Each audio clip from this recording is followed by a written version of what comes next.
Nuevamente, buenos días para todos. Ahora sí vamos a empezar el webinar. Me vuelvo a presentar. Mi nombre es Lina María Parra, líder de comunicaciones del Consejo Colombiano de Construcción Sostenible. Y hoy vamos a estar en el webinar Retos en la especificación de cerramientos según la normatividad actual por Alumina. Esta presentación nos la va a hacer Gabriel Cubillos. Él es arquitecto de la Universidad Nacional de Colombia con 10 años de experiencia general en el diseño, supervisión, dirección e interventoría de obras, de los cuales 5 de estos años ha sido en el diseño y asesoría técnico-comercial de cerramientos arquitectónicos de Alumina. Muchas gracias por estar acá con nosotros. Sí, mi nombre es Gabriel Cubillo, soy arquitecto de profesión, pero también de vocación. Llevo, como decía Lina, un poco más de 5 años, ya 6 años de trabajar en los herramientas arquitectónicos y tengo ya algún recorrido también en obra y en interventorías y demás. Y hoy nos reúne el tema que tenemos propuesto, es cuáles son los retos que tenemos los profesionales de la construcción en la especificación y en la ejecución de las obras de cerramientos en los proyectos arquitectónicos que estamos desarrollando. Para empezar, quiero hablarles un poco de quién es Alumina y quién es Alumina, que es la empresa en la que llevo trabajando un poquito más de 6 años. Alumina es la líder del mercado de la transformación del aluminio en Colombia. Además de la líder, es la pionera. Tenemos más de 60 años en el mercado. Somos los líderes en innovación, en desarrollo de producto, en capacidad productiva, en productos a la medida. Somos los líderes del mercado en este momento, y muestra de ese liderazgo es lo que estamos tratando de hacer en este momento, es tratar de transferir el conocimiento que nosotros tenemos, transferírselo a todo el mercado. Estamos ubicados en 3 países. En Colombia es nuestra base principal, donde tenemos 2 plantas de producción, una en Medellín y otra en Cali. Tenemos más de 1000 personas trabajando dentro de la compañía. En las ciudades principales de Colombia tenemos presencia comercial, y en Ecuador y en Estados Unidos tenemos nuestras filiales, que son centros de distribución de Alumina directamente en cada uno de estos países. Bueno, ahora sí, hablando ya un poco del tema que nos trae hoy, que es la normatividad existente y cuál sería el reto que tiene para nosotros los profesionales de la construcción. Antes de poder explicarles qué dice cada una de las normas, tengo que meterme a un tema eh, de cómo funciona la ley en Colombia. Entonces les voy a hablar de la pirámide normativa en Colombia. Lo que ustedes están viendo en su pantalla es más o menos la forma en que se ejecutan y se hacen las leyes en Colombia. En la punta de la pirámide, y como la piedra angular de las leyes en Colombia, está la norma sobre todas las normas, que es la Constitución. La Constitución rige, está por encima de todas las leyes, todos los decretos, todas las resoluciones y demás que se puedan hacer a nivel nacional. Y debajo de eso sí estarán ya las leyes, que son eh, las leyes son las que hacen que sea posible lo que dice la Constitución. Y debajo de eso los decretos, resoluciones y demás. Por darles un ejemplo acerca del licenciamiento, para los que sean arquitectos o ingenieros que estén relacionados con el diseño de edificaciones, este ejemplo del licenciamiento es cómo las normas dentro de esta pirámide aplican para el proceso de solicitar una licencia de construcción o ampliación o de urbanismo o demás. En la Constitución, por ejemplo, está el derecho a la vida, el derecho a la propiedad privada, pero también hay otra cosa, que es el interés general primando sobre el interés particular. Eso dice la Constitución, pero no es específica sobre ninguna indicación ni ninguna instrucción acerca de cómo solicitar una licencia de construcción. Para eso, entonces, están las leyes. La primera ley que menciono ahí es la 388, que es la de gestión territorial.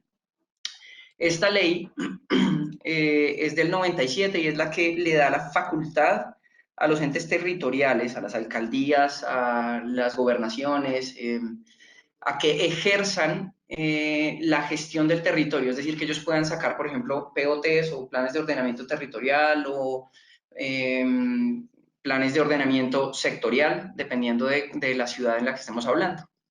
La otra ley que estaría allí es la ley 400 del 97.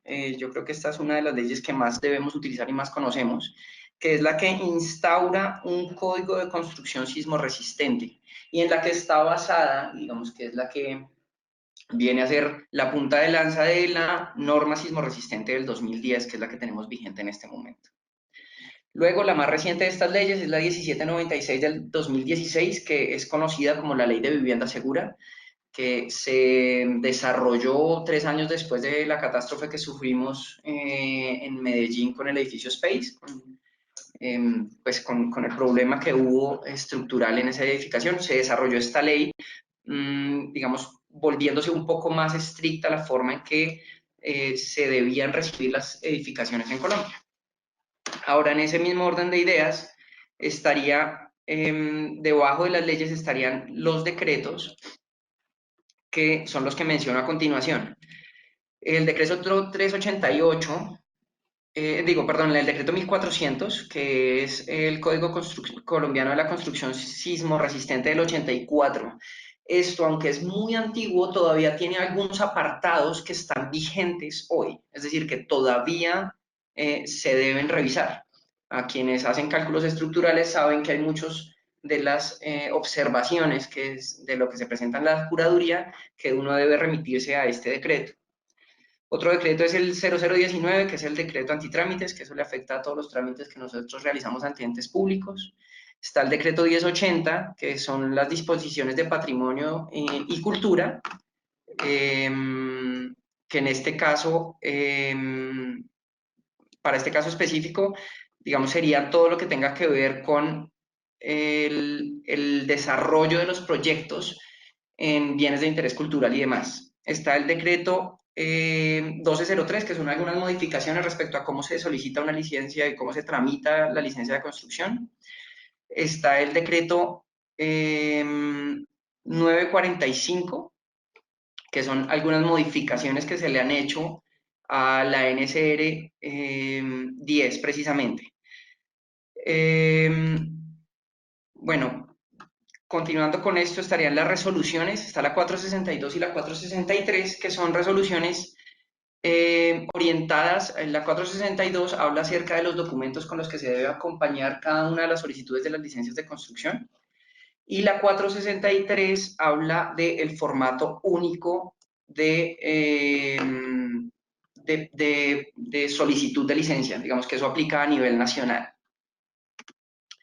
Adicionalmente, están después los acuerdos municipales. En Bogotá tenemos un par, por mencionar dos de ellos. Está el acuerdo 6, que es digamos, el primer acuerdo acerca de la gestión del territorio en Bogotá, digamos, por el cual se fundamenta después todos los POTs y demás. Aún está vigente ese acuerdo. Decretos municipales, bueno, está el 523, que esto es un decreto que habla acerca, en Bogotá, este es un decreto que habla acerca de algunas observaciones adicionales a un código de construcción sismo resistente distrital. Está la resolución 227, que habla acerca de la microzonificación sísmica en Bogotá y las zonas de amenaza por remoción en masa. Ahora, ya entrando ahora sí al tema que nos compete, que es los herramientas en la arquitectura, habrían 4 leyes o 4 normativas en Colombia que nos aplican y que son de obligatorio cumplimiento, y hay una normativa adicional de las que les voy a hablar al final, que es un proyecto de norma que no es de obligatorio cumplimiento, que es una norma técnica colombiana, pero que sabiendo cómo ha funcionado en el mundo, a medida que se crean normas técnicas en cada uno de los países, luego se vuelven de carácter obligatorio, así que les quiero hablar de ellas también. Para empezar, les voy a hablar de la norma sismo resistente, que es la ley 400, y el decreto 340, que es algunas modificaciones que se hicieron a la norma sismo resistente a partir de los cambios que han venido sucediendo, digamos, con el paso del tiempo y la adopción de la norma. En la norma sismo resistente engloba todos los herramientas dentro de una categoría que lo llama los elementos no estructurales, están metidos ahí. Y dice que la responsabilidad del diseño y la especificación y el cumplimiento de la norma de esos elementos no estructurales es del arquitecto diseñador. Eso hay que tenerlo en cuenta porque quien diseña es el responsable de que todo lo que yo les voy a contar a continuación se cumpla. Lo primero que habla acerca de los herramientas en la norma sismo resistente es que hay unos cálculos que se deben ejecutar para saber cuál es la presión de viento que deben soportar cualquier tipo de cerramiento dentro de la edificación. Y cuando hablo de cerramiento me refiero a las cubiertas, a las fachadas ventiladas, a las ventanas, a las barandas, a los muros exteriores que sirven de piel de la edificación. Y para hallar cuál es la carga que deben estar resistiendo esos elementos, digamos que la norma habla de 3 métodos y se los voy a mencionar hoy rápidamente. El primero es un procedimiento simplificado y que solo aplica a cierto tipo de edificaciones. Para los componentes y revestimientos, en este caso los cerramientos, solo aplica para edificios de menos de 18 metros, que sean cerrados, regulares, que sean con cubierta plana o que si tienen 2 o 4 aguas, digamos que no sean muy inclinadas las cubiertas. Si no es así, si es decir, si es un edificio más alto que los 18 metros, pues entonces dice, ok, utiliza el procedimiento analítico. Eso está hecho para todos los edificios regulares sin ninguna característica adicional diferente, que no tenga túneles de viento, que no tenga vórtices extraños. Por último, que es el procedimiento del túnel del viento, dice que cualquier otra estructura o edificio, y esto aplicaría, por ejemplo, para un edificio que Frank Gehry viniese a hacer aquí a Colombia, viniese a diseñar un Guggenheim en Colombia, entonces aplicaría un procedimiento con el túnel del viento. El más común de los métodos que se utilizan es el método 2, que es el procedimiento analítico, que es el cual les voy a explicar a continuación.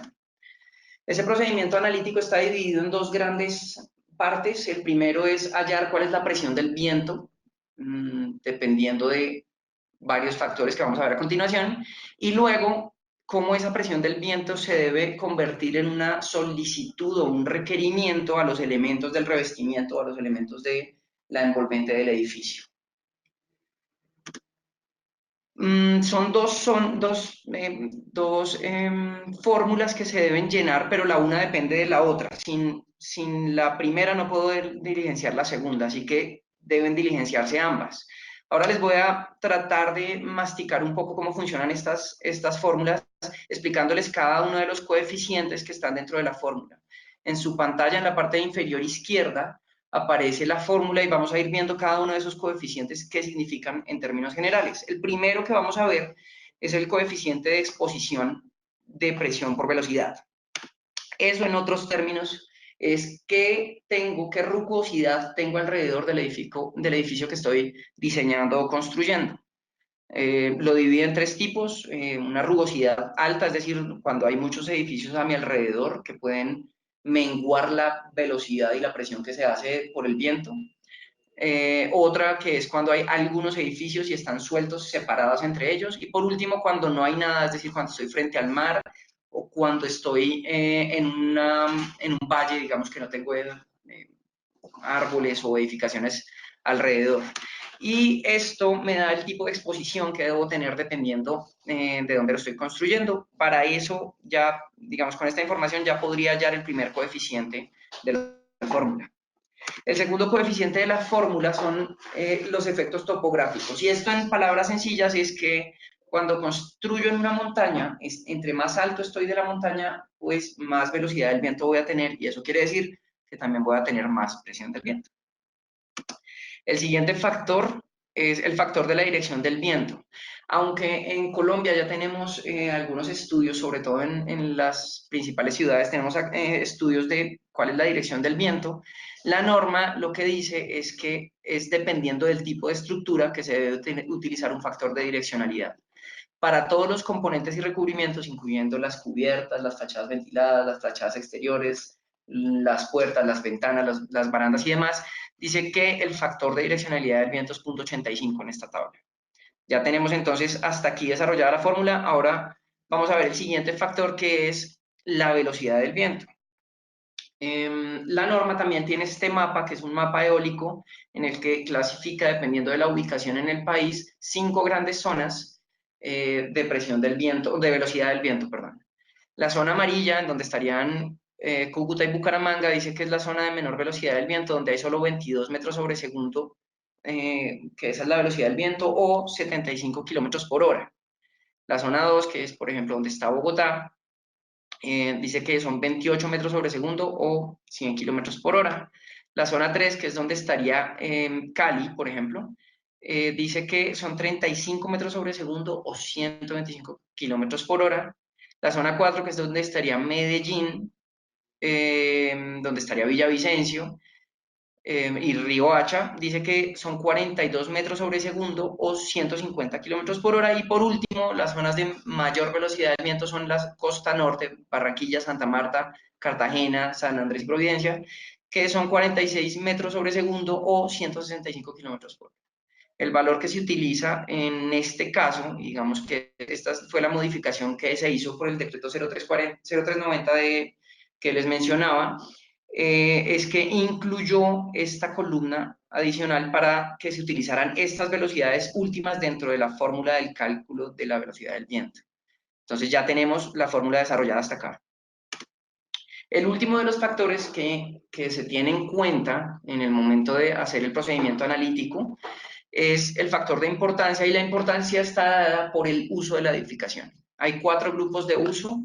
Las edificaciones indispensables, es las que la norma clasifica como que aunque pase un siniestro, un temblor, un sismo, lo que sea, deben mantenerse en pie, son los hospitales, aeropuertos, los hangares, las torres de control y demás.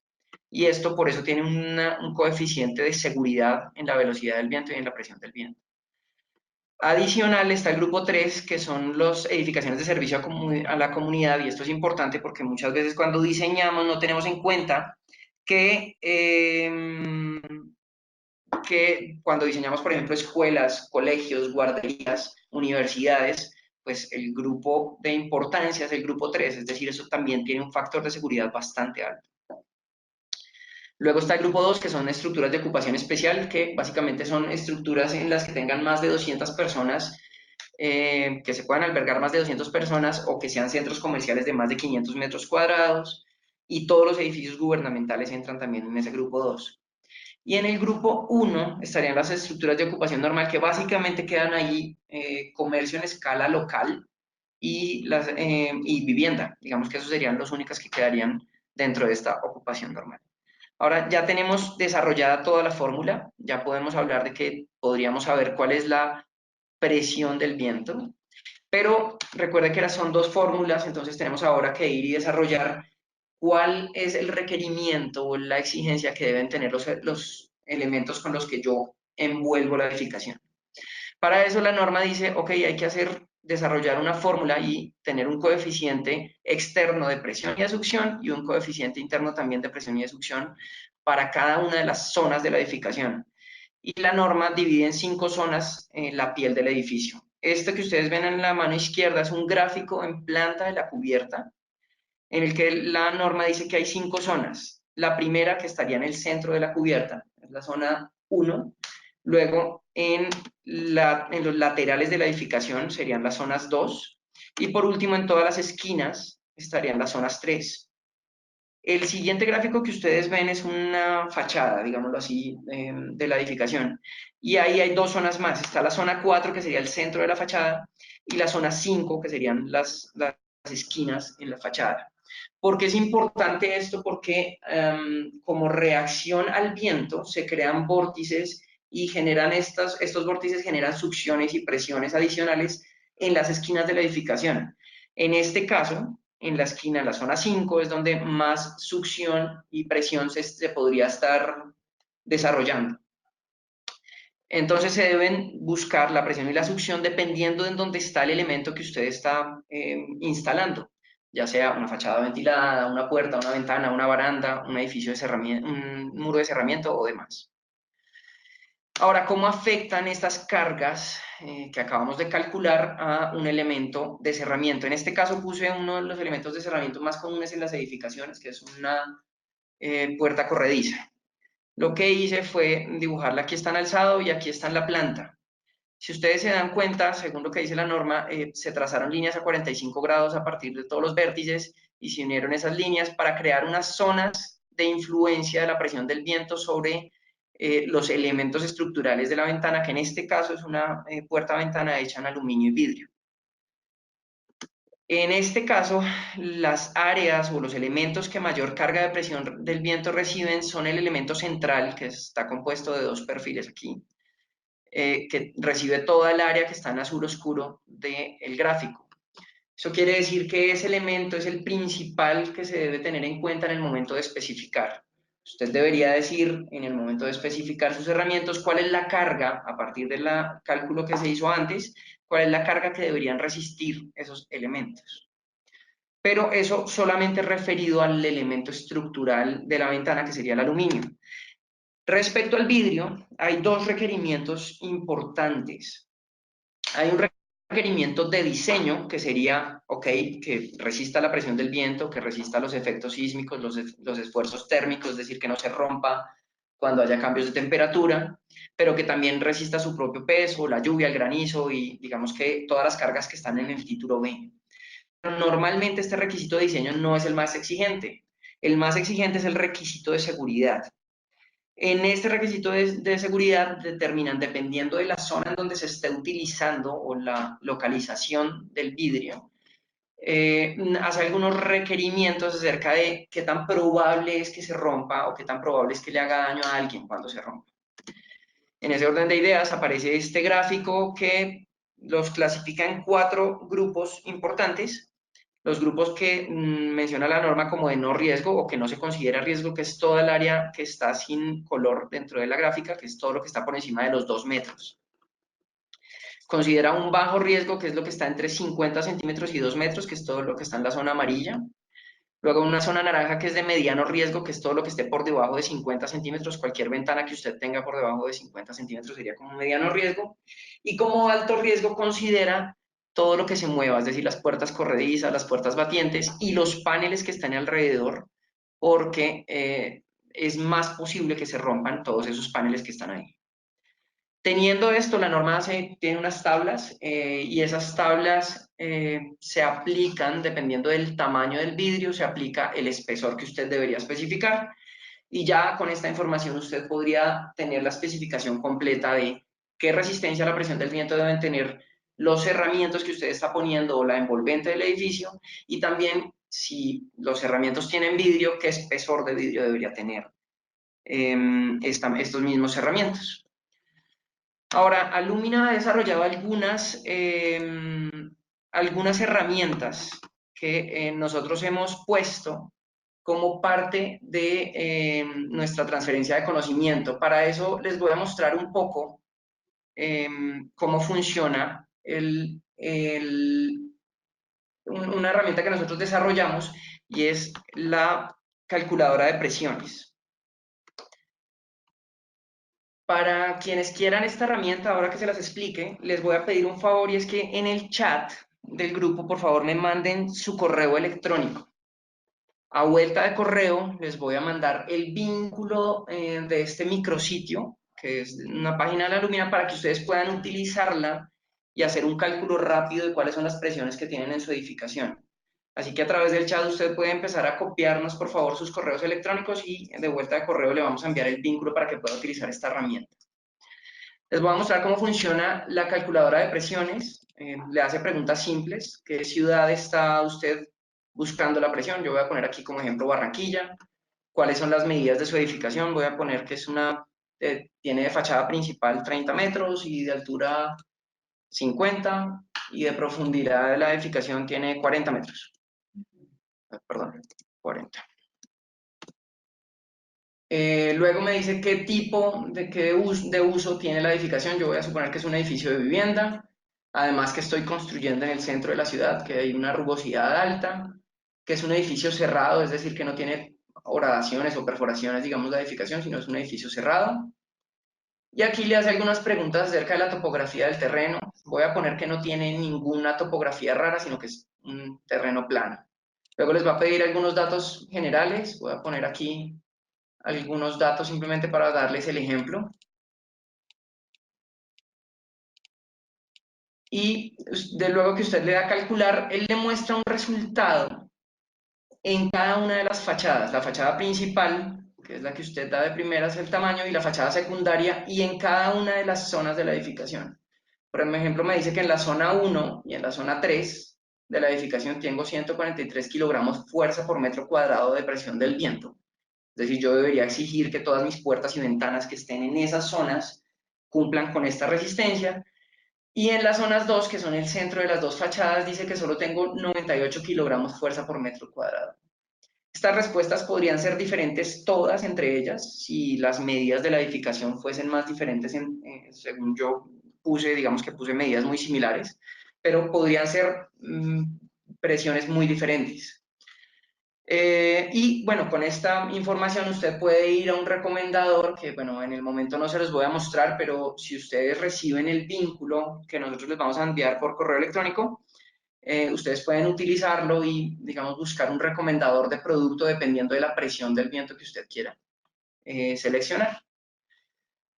Continuando ahora con la presentación, entonces, hay otro par de normatividad de las que les quiero hablar. En este caso es la resolución 462 que va de la mano con la resolución 463 y hablar de un tema súper importante y álgido en este momento que es la ley 1796, que es la ley de vivienda segura. En la resolución 462 lo que dice es que dependiendo del trámite de solicitud de licencia que usted esté haciendo, usted debe proveer algunos documentos a la curaduría o a la oficina de planeación donde esté presentando la solicitud para la aprobación. Uno de los documentos, que es el que aparece en el segundo punto del artículo 7, para los documentos de las solicitudes de licencia de construcción, son las memorias de diseño de los elementos no estructurales. Es decir, que el arquitecto diseñador debe proveer las memorias de cálculo de esos elementos a las cargas que menciona la NSR. Entre estos elementos están los drywalls, los muros secos, los cielos rasos, los cerramientos, obviamente entran ahí también. Entonces se deben proveer las memorias de diseño de estos elementos. Eso es importante. Y en la resolución 463, en el formulario, también se menciona cuáles son esos elementos que usted está adicionando dentro de lo que está entregando en la documentación que está entregando a la curaduría o al departamento o a la oficina de planeación municipal. Ahora, hablando de la ley de vivienda segura, solo hay dos aspectos a los que me quiero referir en el día de hoy. El primero es uno que menciona la ley, que es un certificado técnico de ocupación. Este certificado técnico de ocupación es muy importante porque es un documento que, como dice aquí en esta parte que está resaltada abajo, el supervisor técnico independiente debe hacer una declaración juramentada diciendo que todo, es decir, tanto la cimentación como la estructura, como los elementos no estructurales de la edificación, se ejecutó de conformidad con los planos, diseños y especificaciones técnicas, estructurales y geotécnicas exigidas por la NSR 10 y aprobadas en la licencia de construcción. Ese documento debe incluir los elementos no estructurales y el supervisor técnico debe crearlo como una declaración juramentada independiente. Ahora, ¿esto por qué es importante? Porque para poder escriturar, para poder protocolizar, digamos, la escritura del constructor hacia el usuario final, hacia quien compró el apartamento o la oficina o cualquier parte de la edificación, debe adicionarse a la escritura pública. Para poder hacer la escritura se debe adicionar este documento y se debe quedar inscrito en el folio de la matrícula inmobiliaria. Es decir, que este documento va a quedar dentro de el registro ante la Superintendencia de Notariado y Registro. Esto lo que va a hacer es obligar a que en el momento en el que usted quiera vender un proyecto y escriturárselo al propietario, tiene que tener este documento diligenciado y juramentado por su supervisor técnico. El siguiente punto, y es algo que los arquitectos necesitamos entender más, y es nuestra responsabilidad y hasta dónde llega nuestra responsabilidad en el momento de ejecutar los diseños. La Ley de Vivienda Segura modificó el título A de la norma sismo resistente en su numeral 1.3.14, que es el régimen de responsabilidad de los profesionales. Esto es súper importante. ¿Por qué? Porque dice que la responsabilidad de los diseños, los estudios, la construcción y la supervisión técnica independiente de todos los elementos que componen la edificación, así como que esos elementos cumplan con la norma sismo resistente, recae en los profesionales que elaboran esos diseños o quienes adelantan esas funciones de supervisión técnica o de construcción o de revisión independiente. Y dice que en caso de que algo pase con esta edificación, por culpa de vicios en el diseño, de revisión, de construcción o de supervisión técnica, los profesionales que hayan desarrollado labores dentro del proyecto podrán ser vinculados a las investigaciones que en materia civil y penal se adelanten. ¿Esto qué quiere decir? Pues que en términos prácticos, que los arquitectos, ingenieros y constructores que adelanten alguna labor dentro de la construcción pueden pagar lo que es materia civil, pueden pagar con su dinero, con su capital, los daños causados y penalmente eso quiere decir que pueden pagar con cárcel las omisiones que hayan o actuaciones que hayan desarrollado en el desarrollo de ese proyecto. Un término bien leguleyo, bien de abogados, es que el desconocimiento de la ley no lo exime de su cumplimiento. El que ustedes y yo como profesionales de la construcción estemos ejerciendo nuestra profesión sin saber que estas son las responsabilidades no exime de que tengamos que cumplirlas. Así que pues debemos tener muchísimo más cuidado en el momento de ejercer nuestra profesión. Por último, les voy a hablar rápidamente acerca de la norma técnica colombiana 6313 que está en proyecto. Ya lo más probable es que el 2 de noviembre tengamos esta norma en firme. Esta norma tiene algunas normas de referencia alrededor y es una norma que está hecha para ventanas, puertas y claraboyas que estén en la piel de la edificación. En la diapositiva que ustedes están viendo en este momento, digamos que hay tres colores dependiendo de la norma. Hay una norma que es la que está en un color rosado pálido a mano izquierda superior. Es una norma acerca de la terminología que trata de estandarizar la forma en que se habla dentro de las normas y es una norma de referencia. Todas las que están en azul son normas que hablan acerca del vidrio y los requerimientos del vidrio y los ensayos que deben tener esos vidrios para cumplir con los estándares nacionales e internacionales. Y por último están las normas que están en rosado, que son específicamente acerca de puertas y ventanas. Existe una guía técnica colombiana que es la 118, pero de las que les voy a hablar hoy específicamente es la 6313. ¿Por qué se está trabajando en esa norma? Y ahí, digamos que voy a hablar acerca un poco de los que estamos participando en la creación de esa norma y somos un grupo de industriales que proveemos a la construcción, que pues somos los líderes del mercado y somos quienes hemos venido jalonando la creación de esta norma. ¿Y por qué? Pues porque los usuarios cada día buscan más que haya mejores prestaciones, mejor desempeño en los herramientas que se están poniendo. Y a lo que nos referimos con mejores desempeños es a estas 5 ítems que aparecen en este momento, es decir, que no se meta el agua, que no entre el aire, que resista estructuralmente lo que dice la norma sismo resistente, que haya una reducción acústica, es decir, que no entre el ruido y que sea segura, es decir, que no se pueda entrar a alguien por el cerramiento que está poniendo. La norma sismo resistente no es suficiente para esto porque únicamente contempla un aspecto que es la resistencia estructural. Eso sería lo único que contempla hoy en día la norma. Por eso, precisamente, se decidió crear una normatividad que hable de más características de los herramientas como todas las que les estoy hablando. El 80% del tiempo que nosotros vivimos estamos dentro de algún tipo de edificación y todas las edificaciones tienen cerramientos. Por eso es tan importante que los cerramientos tengan un buen desempeño para que podamos nosotros tener confort y comodidad el 80% del tiempo de nuestras vidas.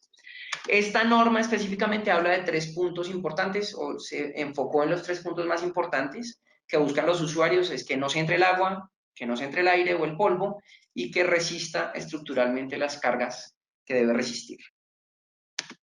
Ahora, ¿cuál es el objetivo de la norma? Lo que se espera lograr es establecer un estándar mínimo de todos los productos de cerramientos para garantizar un desempeño depende del edificio y de las condiciones climáticas de Colombia, que es el país en el que estamos actualmente desarrollándola. Adicionalmente, queremos que se priorice la calidad y se promueva que cada vez tengamos mejores productos y más seguros y más confortables.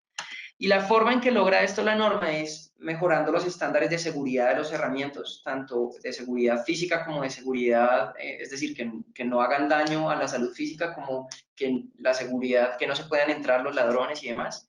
Incorporando requisitos respecto a los espesores de las paredes de los elementos estructurales de las ventanas, como son los perfiles de aluminio o de PVC. Disminuir la entrada del aire, de la lluvia, del ruido, de los animales y demás. Optimizar los servicios de las postventas, es decir, disminuir la cantidad de postventas, que hoy en día es un rubro bastante alto el que tienen las ventanas dentro de las postventas en las edificaciones. Y por último, generar un nuevo nivel de competitividad en la industria en Colombia. ¿Cuál es el alcance de esta norma? Es todos los elementos que tengan vidrio, que sean ventanas, puertas y claraboyas que estén instaladas hacia el exterior de la edificación, es decir, que hagan parte de la piel del edificio. La norma clasifica o tiene algunos elementos que son requerimientos, y estos requerimientos se miden a través de unos ensayos que se hacen en un laboratorio, y son básicamente 3, aunque hay otros ensayos que se realizan para saber cuántos ciclos me resiste una bisagra, es decir, cuántas veces puedo abrir una puerta y cerrarla, o cuántas veces una manija puedo abrirla y cerrarla sin que se dañe. Pero estos serían los requerimientos básicos acerca de ese desempeño.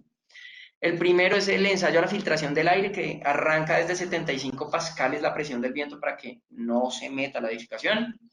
El segundo ensayo es el de la filtración del agua, que es meter presión de aire y agua al mismo tiempo, y desde 140 pascales ver cuánto tiempo se demora en entrar o si se entra o no el agua. Y el último es el ensayo a la resistencia estructural a la carga del viento, que arranca desde 600 pascales para saber qué tanto se deforma la ventana al aplicar esta carga de viento.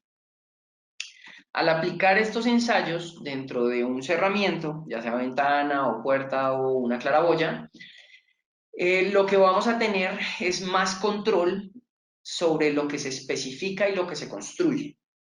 Eso quiere decir que usted en obra, esta norma también aclara la forma en que se le puede hacer seguimiento a esa certificación, es que usted en obra debe recibir sus ventanas con un certificado como esto, debería venir pegado en la ventana. Primero, el organismo o tercera parte que lo certifica, que podría ser SGS, un Bureau Veritas, el ICONTEC o cualquier otro organismo externo que lo certifica, cuál es la norma o las normas de referencia sobre las cuales está certificado. Luego, un número consecutivo del certificado, un nombre del producto y quién lo fabrica, y una clasificación según los ensayos que se cumplieron de la normatividad. Luego, además de que hay una clasificación, hay un grado de desempeño, es decir, que dentro de un capítulo grande de la clase hay varios niveles de desempeño dentro de ese solo capítulo. Luego, el tamaño de la muestra que fue ensayada. Y por último, el tipo de producto que es decir, si es una ventana o una puerta o bueno, lo que sea que estén ustedes solicitando.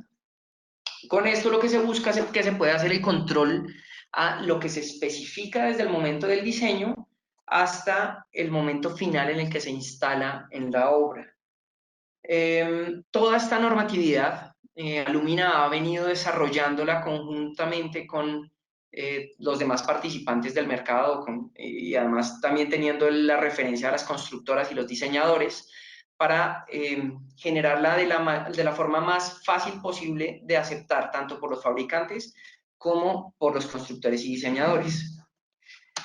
Hasta aquí la charla que tenía para ustedes el día de hoy. Yo quedo disponible, ahí están mis datos para que ustedes me contacten. Como parte del plan que estamos ejecutando en Alumina, es la transferencia de la información, la transferencia del conocimiento. Así que de lo que se trata es que si ustedes requieren más información, si requieren información adicional a la que yo les he entregado ahora, si requieren el vínculo de la calculadora de presiones o si requieren un cálculo específico para sus edificaciones, pueden contactarme. Ahí están mi correo electrónico y mi teléfono y quedo a su disposición.